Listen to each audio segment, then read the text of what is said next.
mataas sa pagpupuri, pagluluwalhati, pagdadakila, pagpaparangalay para lamang sa ating pinakamamahal na Panginoong Yesus. Hallelujah! At dobling paggalang po at pagrespeto at patuloy na pag-ala sa mga ganitong turo at aral ng ating dearly beloved Honorable Pastor Wildy Almeda at beloved Honorable Assistant Pastor Lina C. Almeda. Greetings to all beloved Almeda family. Good afternoon po. Sa lahat po ng beloved preachers, beloved workers, and to all of you beloved brethren, good afternoon po sa inyong lahat. Hallelujah. Pinapasalamatan ko po ang pinakamamahal na Panginoong Yesus sa mga oras na ito. Binigyan niyo po ako ng pagkakataon na makapagpasalamat po muli. Hallelujah. Praise the Lord. Sariwain ko lamang po nang kami po ay makakilala sa mahal na Panginoong Yesus way back 1987 po mga minamahal. Katulad po kami ng ibang pamilya, mga minamahal na magulo po. Ang beloved father ko po ay napakarami niya pong bisyo bilang isang lalaki. Nandyan din po, nagbunga po ito ng mga sari-saring mga karamdaman, mga minamahal. At meron na rin po siyang karamdaman na ready for operation na po mga minamahal na pinaghahandaan na po siya ng, di po ako nagkakamali, 10,000 po ng mga panahon na yon. Isang araw po mga minamahal, nang sila po ay nag-iinuman sa labas po ng tahanan namin, meron pong napadaan na isang kapatiran na po dito sa Jesus Miracle Crusade. Ito po ay kanilang tinagayan. Sabi po ng beloved father ko, sabi po ng beloved father ko, sabi po ng beloved brother na yon, ay hindi na po ko umiinom, binago na po ko ng mahal na Panginoon. Sabi po ng beloved father ko, oh, parehas pala tayo. Sabi po ng beloved ng brother na yon, wag na po tayo magtalo. Sa darating ng Friday, sumama ka sa banal na gawain. Sa madaling salita, mga minamahal, sumama po ang beloved father ko, kasama po yung isa po naming kamag-anak. Pagpasok pa lamang po nila sa banal na gawain sa Cuneta, mga minamahal, nagtaka po sila, kinilabutan po sila, mga minamahal. Bakit po mula sa pinakabatang sa pinakamatanda nagpupuri sa ating pinakamamahal na Panginoon? Yes, Sabi po ng beloved father ko, may ganito pa palang uri ng pananampalataya.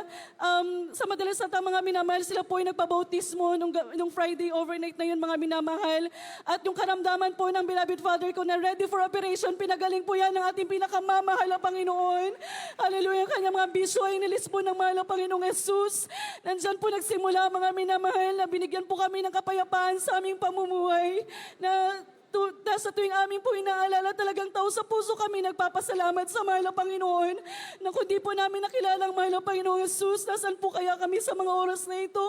Nagpapasalamat po kami sa mahal na Panginoon dahil po dyan, mga minamahal, nagsimula na po ang mga pagpapala na pinagkaloob ng mahal na Panginoon. Hallelujah! Una pong himala ng pinagkaloob ang pinakita ng mahal na Panginoong Yesus, ang aking beloved, panganay po na kapatid, beloved sister po, mga minamahal, siya po ay nilagnat, mga minamahal. Ito po'y kinumbulsyon, mga minamahal. Hallelujah. Talagang ito ay ng kanyang kamatayan. Mga beloved relatives po namin, sabi po ng mga kamag-anak po namin, bakit hindi pa raw po isugod sa ospital? Baka po ito po ay mabuhay. Ngunit, nung mga panahon na yan, baguhan po beloved father ko, sabi niya po, sa napakikinggan niya mga patotoo dito sa mahal na Panginoon ay walang imposible. Hallelujah. Imbis, mga minamahal, kanya pong isugod sa ospital, kanya po itong ibinalot, mga minamahal, upang isakay sa taxi, upang ipunta po sa pastoral house, upang mailihans po natin beloved pastor. Ang himala ng mahal na Panginoon, hindi pa po sila nakakasakay ng taxi. Nagulat po siya na may kumakalapit po sa gilid niya. Beloved ate ko po, binuhay ng ating pinakamamahal na Panginoon. Praise the Lord. Hallelujah. Hallelujah. At sa mga oras na ito, siya po ay pinilusog at may sarili na pong anak. Hallelujah.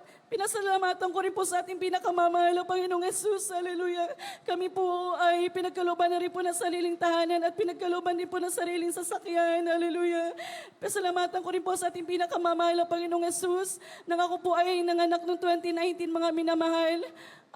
Yung beloved baby ko, mga minamahal, siya po ay nahihirapan huminga. Kaya po, ang sabi po ng doktor, meron pong nilagay sa likod niya, sabi daw po may tubig daw po, mga minamahal. Ang kailangan po ay pausukan. Ngunit hindi po namin siya pinausukan. Decision po namin ng beloved husband ko. 1 week po, mga minamahal, nakita po namin na nahihirapan na po talaga siyang huminga. Imagine, mga minamahal, 1 week pa lang po ang beloved baby ko. Hindi po siya makahinga, mga minamahal, inuubo. Ang sabi po ng mother-in-law ko, nasa sa amin daw po kung siya po ay aming isusugod sa ospital. kung mananampalataya kami sa mahal na Panginoon. Ngunit naig po mga minamahal yung pananampalataya na sumibol at tumubo sa amin mga minamahal. Ang ginawa po namin beloved husband, pumunta po kami sa isang kwarto mga minamahal. Kami po ay nagpuri sa mahal na Panginoon. Dalawang awit pa lang mga minamahal. Pagtingin ko po sa beloved baby ko, yung kulay niya na nagbabago na po, binalik na mahal na Panginoon sa normal. Hallelujah! Hallelujah! Hallelujah! Pinupulit, pinapasalamatan ko rin po sa ating pinakamamahal na Panginoong Jesus. Nung ako po ay nanghihingi po ng panibagong trabaho, nananalangin sa mahal na Panginoon dahil ako po ay medyo nahihirapan na po sa previous work ko, mga minamahal. Aside po sa nagko-commute, mga minamahal, mahirap po talaga. Sabi ko, mahal na Panginoon, mayroon po kayong trabaho na sa bahay lang po, hindi na po magko-commute, yung wala pong kinakausap. Ayun po, iningi ko sa mahal na Panginoon, tuwing po ako'y nagpupuri sa umaga. Sabi ko, mahal na Panginoon, wala pong imposible sa inyo. Hallelujah. Ako po ay nakapag-apply sa isang kumpanya, mga minamahal. Sa madalang salita, ako po in-interview, mga minamahal. Alam ko po sa sarili ko, aminado po ako na talagang pag-interview po ako po ay kinakabahan. Kaya po sabi ko, mukhang hindi po ako pumasa. At gulat po ako, mga minamahal, yung interview na yon, ako po ay na next to examination, mga minamahal.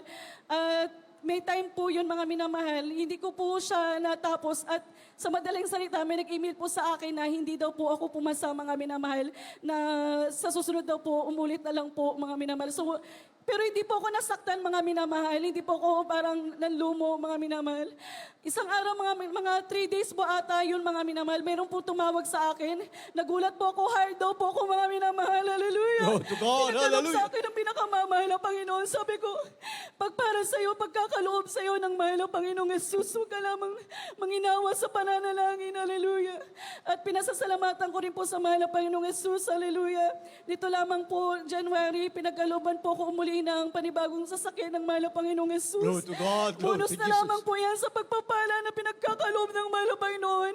Ang makilala at papaglingkuran ng pinakamamahal na Panginoong Jesus ay dakilang pagpapala That's na po. right, hallelujah. Pinapasalamatan ko po, mga minamahal, sa lahat, mga minamahal kami yung buong sambahayan na ay naglilingkod sa ating pinakamamahal na Panginoong Jesus. Kaya hanggang dito na lamang po ang pinakamataas sa pagpupuri, pagluluwalhati, pagdadakila, pagpaparangal ay para lamang sa ating pinakamamahal na Panginoong Jesus. Hallelujah, praise the Lord.